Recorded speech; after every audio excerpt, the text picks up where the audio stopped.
Hi everyone, welcome back to another JavaScript tutorial. Today, we're diving into array manipulations by learning how to reverse the elements of an array. This operation is fundamental for many programming tasks, such as data processing and algorithm design. Let's see how to achieve this step by step. Our task is simple.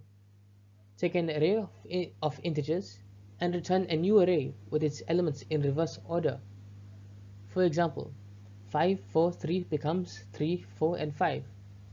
This is a great way to understand array traversal and manipulation. Here's the function, reverse3.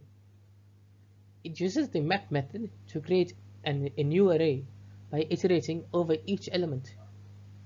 During each iteration, we calculate the reversed index using the formula array.length minus 1 minus idx.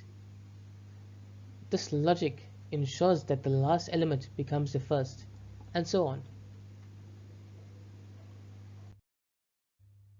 Here's how the function works.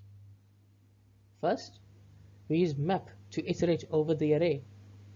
Second, for each element, we calculate its reversed index. Third, and finally, using these indices, we construct a new array with the elements in reverse order. This method is efficient and concise. In this example, the array 543 is passed to the function using the logic we just discussed. The function outputs 3, 4, and 5. Here we have the array 1, 0, and negative 1. After reversing, the output is negative 1, 0, and 1. This example highlights the function's ability to handle both positive and negative numbers. In this final example, the array 2, 3, 1 is reversed to 1, 3, and 2.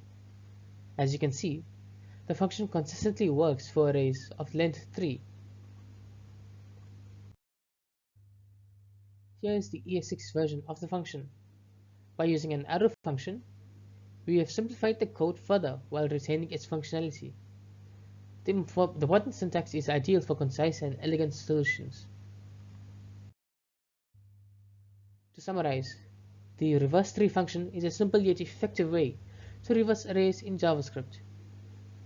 It is a versatile tool for manipulating data, and the ES6 version offers a modern approach for clean and efficient coding. Thank you so much for watching.